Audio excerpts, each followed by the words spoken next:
It was February 2016, and it was colder than it should have been in Georgia. Unless you're in Atlanta, you don't need to drive very far to find nature here. After doing what little traveling I've done, it's something I've come to deeply respect.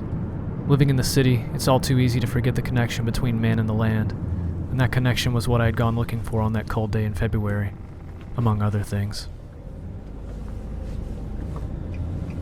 I'd been depressed for a very long time. Life consisted of eat, sleep, and work for what seemed like almost every day since I had graduated college. The few friends I had were distant, and any notion I had for a successful life had eluded me. The last vestiges of my youth were spent in 8-hour stints nestled inside a cubicle or an office, filing paperwork that no one would remember. All the dreams and ideals of a young college graduate had been extinguished, burned out by the certainty of a lifetime of office work and drudgery that I knew lay ahead of me. They say life is the strongest red pill there is. My truck rumbled down the far service road to a campsite. I had no plans of staying there. Campsites were for car campers or for people looking to get drunk in the woods. It was the time of the year that no one had any business in the woods, but I wasn't taking any chances. I parked my car, picked up my gear, and checked my compass. 4 miles east to a stream. No markers, no trails, no map. I had checked my position ahead of time. If I just kept in the same direction on the compass and never deviated, there would be no problem. No need for a cell phone or GPS. That would make things too easy, too safe. And if I wasn't strong enough to survive without them, I didn't deserve to come back.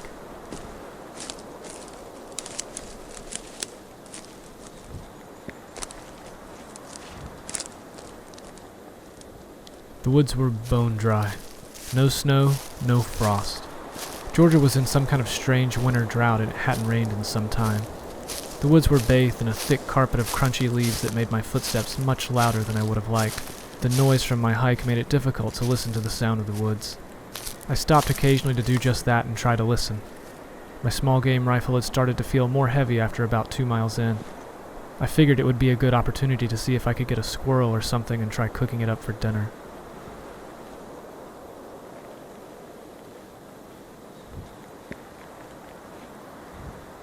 Nothing but the wind.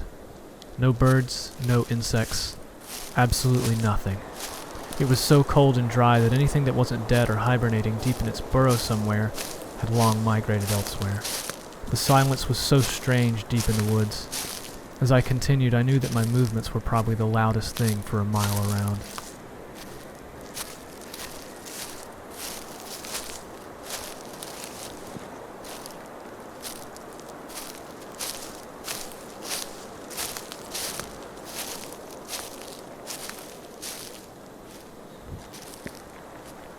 I finally reached the campsite and dropped my gear in a dried-out tributary for the nearby stream I had seen on the map.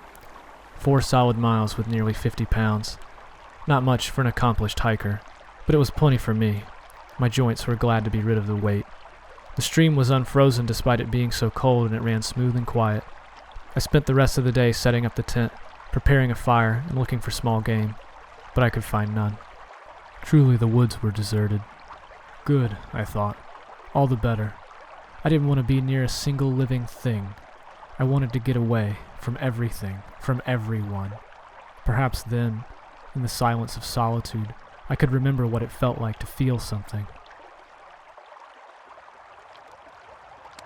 Night came quickly. My fire was already going. I spent the last hour of daylight stockpiling wood. The fire burned so easily thanks to everything being so dry. I was concerned that hot ash or embers might spread and get out of control, but I kept the fire well contained in the dried-out bed of the tributary. My food for the night and morning consisted of 2 Cliff Bars and 2 Mountain House freeze-dried meals. More than enough, I figured, to get me to the morning. By the time I had boiled the water for dinner, the shadows of sunset gave way to darkness.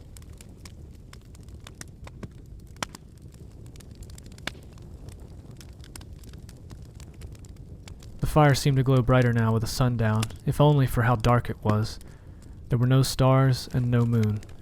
Outside of the dim light my fire emitted was absolute night. The cold, which before had been tolerable while moving up and around, had now crept in.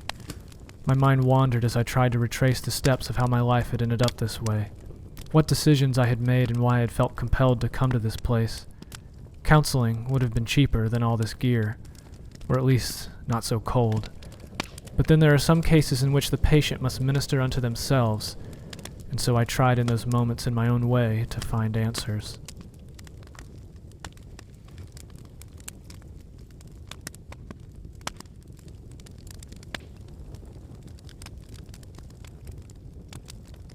With dinner finished and not much reason left to remain awake in the cold, I thoroughly doused the fire and got into my sleeping bag.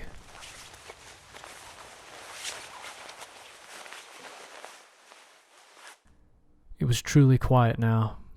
No crackling fire, just the sound of my own breathing.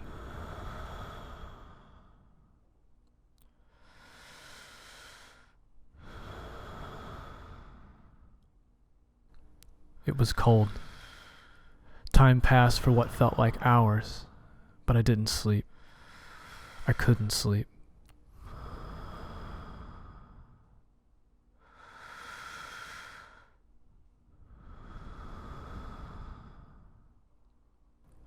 I shivered a little inside the bag. Was it supposed to be this cold? I'd worn so much gear, thermal underlayers, thick hat, insulation. The bag was rated for 20 degrees, but as I lay inside it covered in all my clothing, it felt like nothing. I had brought no way to tell time.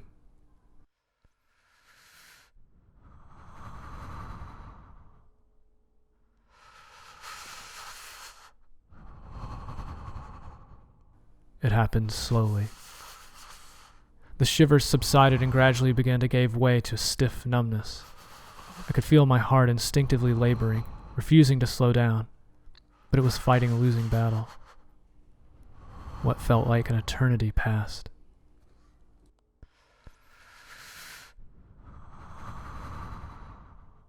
I had been numb emotionally for months prior and gone into the woods to find something worth living for. Now, somewhere on the periphery of my perception, between my own shuddering breaths, I realized what I had found. Death. Colder than any chill in my freezing tent was the naked truth of my own mortality, and despite the absolute darkness of that night, I could see my end in full view.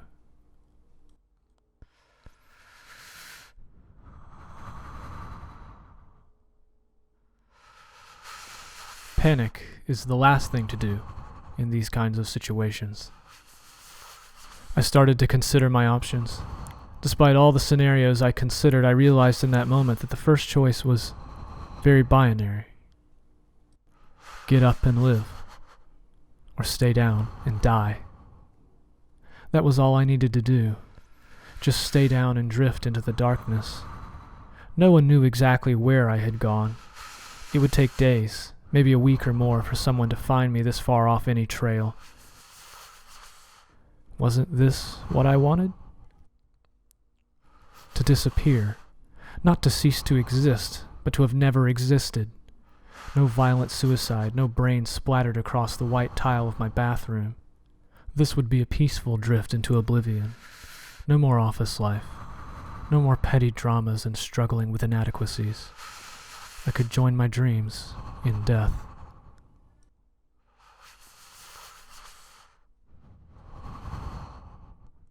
But then, I hadn't come to the woods to die. Life, I knew, is about choices. Every moment, every second of existence is a battle against entropy. Life is a binary state, an absolute binary choice. Fight to live, or lay down and die.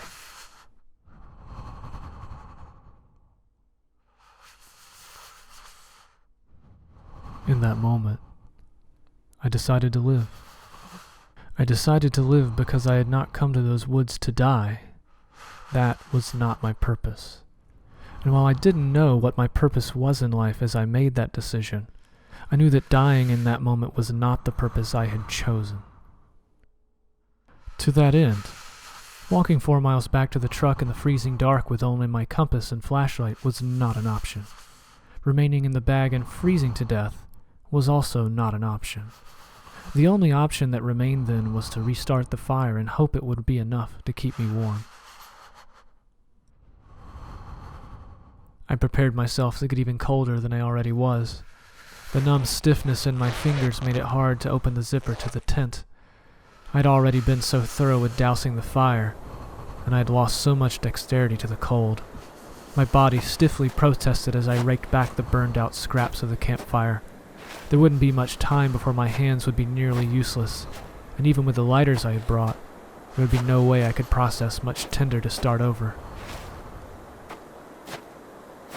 Was it luck? Or perhaps some kind of absurd providence? Deep beneath the surface of the ashes lay a small patch of gently glowing embers. The woods were so dry that the few meager twigs I threw directly onto those embers lit in short order. As I blankly rebuilt the fire from those embers and finally sat next to an ample blaze, I felt no great sense of relief, no great sense of pride nor accomplishment. In that moment I had simply chosen to live. That was all. It was the same choice I had made every time prior in life up to that point. It would be the same choice I would need to continue to make, over and over and over again. Not just every day, but moment to moment.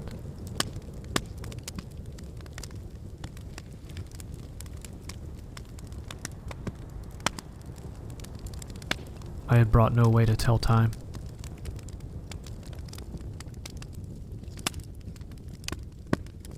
My back was cold.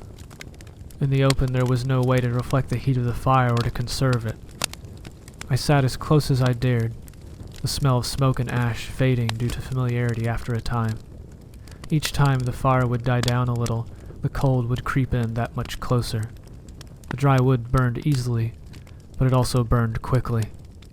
It had to be replenished often, and the readily available wood visible in the firelight was rapidly becoming exhausted.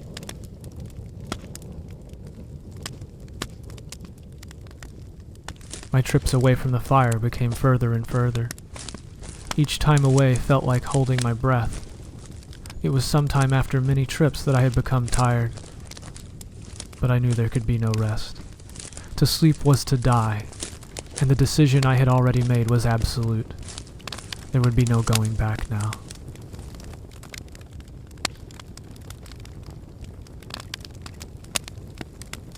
Still, in the darkness beyond the firelight, I felt a presence. There was no hooded skeleton, no skull-faced reaper, no ferryman or Valkyrie. In that moment, I felt the presence of death.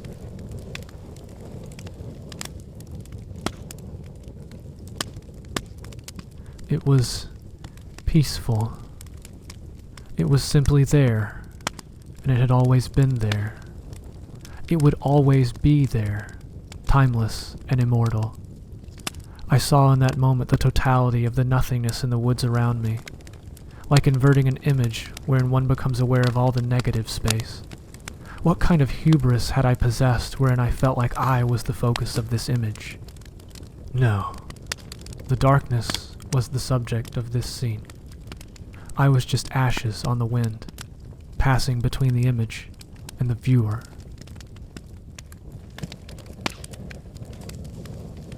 Peace beyond words came over me. Peace unlike anything I had ever felt. When I was ready, it would be there. Death was not a predator. It had not come to take me. I had merely come to visit. And there it was.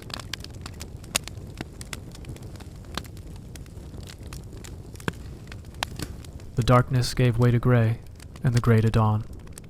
Both my campsite and I were covered in white flecks of ash from the fire. It was still cold, but the dawn light had invigorated me. The nearby stream had almost frozen over completely along with what remained of the water in my canteens. Hoisting my gear, I made the march back to the truck. It didn't take as long as I expected.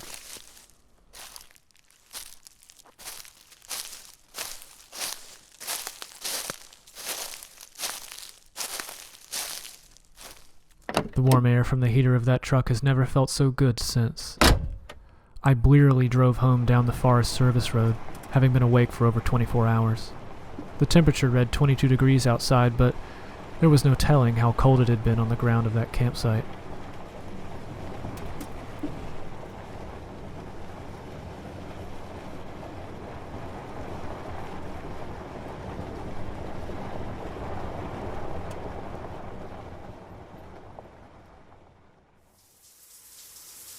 As it turns out, heaven is a warm shower and a clean towel. I laid in my warm, clean bed in my heated, insulated house with purified water and an ample stockpile of food only a few steps away. I wondered if anyone would ever believe me. I wondered if I'd ever be able to explain to someone what I experienced in a way that would get them close to what I felt in that moment. Maybe. It was February 2016, and it was colder than it should have been in Georgia. They say life is the strongest red pill there is, but I found the opposite is true.